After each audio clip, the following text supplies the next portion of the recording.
آج شبانہ محمود نے ریفیوجیز کا ایک نیا اسپانسرشپ سسٹم متعارف کروا دیا۔ نئی ویزا سسٹم کو سن کر کئی لوگ حیران اور کئی پریشان بھی ہیں۔ یہ اسپانسرشپ سسٹم کیسے کام کرے گا، آئیے آپ کو بتاتا ہوں۔ السلام علیکم ناظرین، امید ہے کہ آپ سب خیریت سے ہوں گے۔ آج آپ کے سامنے خبر آ رہی ہے، ایک نیا سسٹم، ویزا سسٹم متعارف کروا دیا گیا ہے۔ یہ ویزا سسٹم بیسیکلی اس کو نہیں کہنا چاہیے، یہ ریفیوجیز اسپانسرشپ سسٹم ہے۔ یہ صرف ایک دنیا میں پہلے ایک کنٹری میں یہ متعارف کروایا گیا اور وہاں پر آج تک چل رہا ہے، اور وہ ہے کینیڈا۔ اور آج ایک اسی طرز کا ایک سسٹم جو ہے وہ یو کے میں شبانہ محمود نے ایم پیز یعنی پارلیمنٹ کے سامنے یہ پیش کر دیا ہے۔ نافذ نہیں ہوا اس کو، لیکن کہہ رہے ہیں کہ بہت جلد یہ سسٹم یا اسی آٹم میں یا اینڈ آف 2026 میں یہ سٹارٹ ہو جائے گا۔ اس کا نام رکھا گیا ہے نیمڈ کمیونٹی اسپانسرشپ، یعنی اس کے جو نام میں یہ شامل ہوتا ہے کہ نیمڈ کمیونٹی اسپانسرشپ۔ اب یہ کیسا ہوگا، کیسے کام کرے گا، کیسے لوگوں کو یہاں لانے میں یا ری سیٹلمنٹ میں لوگوں کو فائدہ ہوگا، وہ میں آپ کے سامنے پوری تفصیل رکھ دیتا ہوں۔ سب سے پہلے تو آپ کو یہ بتاؤں کہ یہ کوئی ویزا اسکیم نہیں ہے، کوئی ورک پرمٹ نہیں ہے، کوئی فیملی پرمٹ نہیں ہے۔ یعنی یہ تین چیزیں میں پہلے کلیئر کر دوں کہ یہ فیملی کا اس کے ساتھ کوئی تعلق نہیں ہے، لیکن اس میں اتنی شکیں ہیں کہ مجھے ڈر ہے کہ لوگ جو ہے اب اس کو ایکسپلائٹ کرنا نہ شروع کر دیں۔ جیسے مثال کے طور پر جب کیئر ویزا سٹارٹ ہوئے تھے، آپ کو پتہ بے شمار کیئر ویزے پہ لوگوں کو لایا گیا، کیونکہ جن لوگوں کے پاس لائسنس تھے انہوں نے ایک کی جگہ تین چار لوگ پاکستان سے اور منہ بھر کے بیچاروں سے پیسے لیے، جائیدادیں بیچ کے وہ لوگ آج یو کے میں وہ بیچارے اپنے مستقبل کے بارے میں پریشان بیٹھے ہوئے ہیں، جو اتنے کروڑوں روپیہ لگا کر آئے تھے۔ تو کہنے کا مقصد یہ ہے کہ اس جو نیا سسٹم متعارف کروایا گیا ہے، خدا را اس کو سمجھیے گا اور کسی کو بھی جا کر اپنے پیپر اور دے کر یہ مت کہیے گا کہ جناب پیسے لے لیں اور ہمیں اس اسکیم کے تحت یو کے پہنچا دیں۔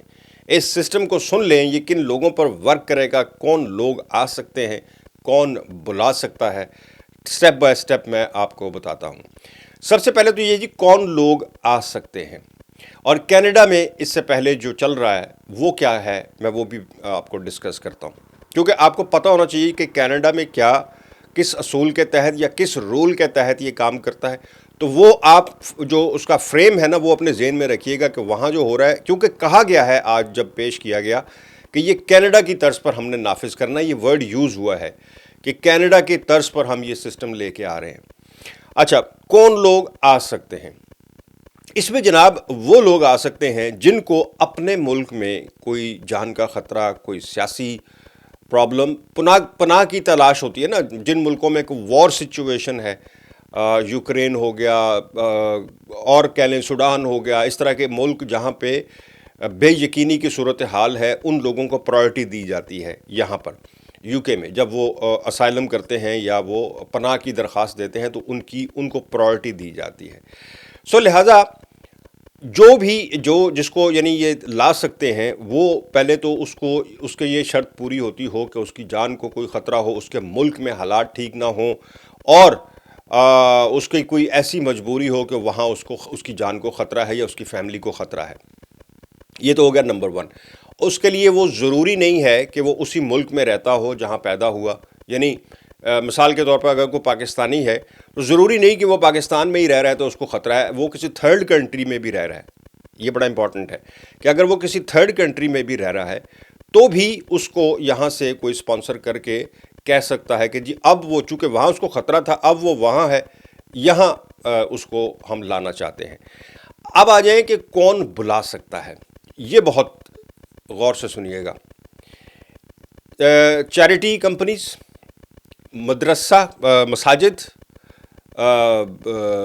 کیا کہتے ہیں، گردوارے، مندر، یعنی مذہبی جو چیزیں ہیں، یہاں تک کہ یونیورسٹیز اور امپلائیز، وہ بھی کمیونٹی تنظیمیں، جس طرح کہ کمیونٹی کی تنظیمیں مختلف بنی ہوتی ہیں نا، رجسٹرڈ ہوں، مطلب یہ نہیں کہ خالی نام ہو، رجسٹرڈ کمیونٹی تنظیمیں، وہ چیریٹی والے وہ بھی میں نے آپ کو پہلے بتا دیا.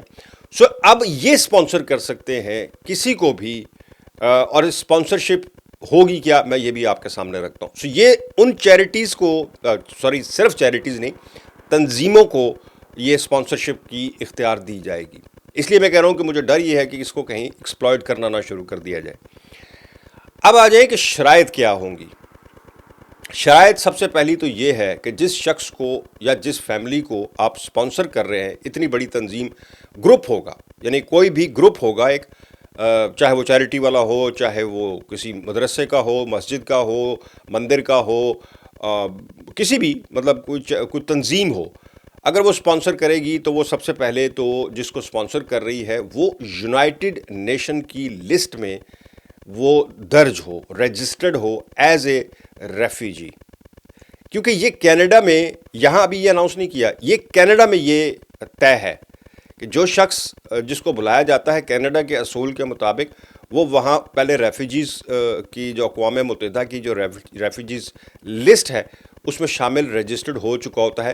رجسٹرڈ ہونے کا کیا مطلب ہوتا ہے کہ اقوام متحدہ کا جو ریفیوجی سینٹر ہے وہ اس کو ریفیوجی مان چکا ہے, یعنی اس کو تسلیم کر چکا ہے. اس کو بھیجا نہیں گیا کسی ملک میں, مطلب وہ ہو سکتا ہے کسی کیمپ میں ہو, کیونکہ ہر ملک میں ریفیوجیز کا ایک کیمپ ہوتا ہے, پاکستان میں بھی ہے, انڈیا میں بھی ہے, بنگلہ دیش, ہر جگہ پہ ان کا ہوتا ہے.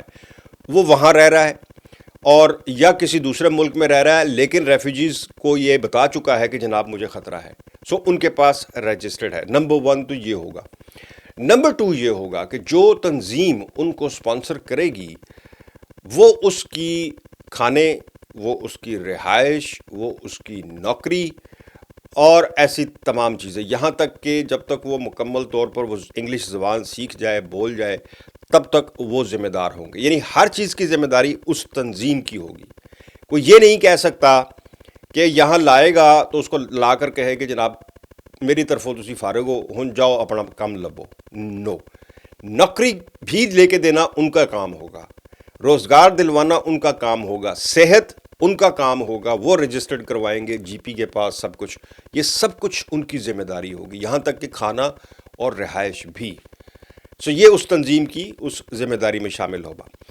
اب اس میں آ جائے کہ جی ایکسپلائٹ ہونے کا خطرہ جو ہے یہ یہاں انہوں نے اناؤنس کر دیا ہے, لیکن یہ کہا ہے کہ جناب اب اس کی اپروول ہوگی اور اپروول ہوتے ہی ہم یہ نافذ کر دیں گے. اس سے ہوگا یہ کہ جو بوٹ کے ذریعے سے, یہ اس کو کہہ رہے ہیں کہ جی ہم نے اس کو کم کرنا ہے, جو اسمال بوٹس پہ یورپ کے راستے آتے ہیں نا, سمندری راستے سے, کہہ رہے ہیں جی ہم نے اس کو کٹ کرنا ہے کہ اگر واقعی کسی کی جان کو خطرہ ہے ان کے ملک میں تو وہ وہاں رجسٹرڈ ہو ریفیوجیز میں. اگر اس کا کوئی یہاں جاننے والا ہے یا ان کی کوئی تنظیم ہے اس ملک کی, یہاں پر ہر ملک کی ہے کوئی بھی تنظیم, چیریٹی ہو کچھ بھی ہو, تو وہ ان سے رابطہ کرے اور وہ پھر ڈیسائیڈ کریں گی کہ جناب اس کو لے آئیں وہاں سے, ہم ذمہ دار ہیں.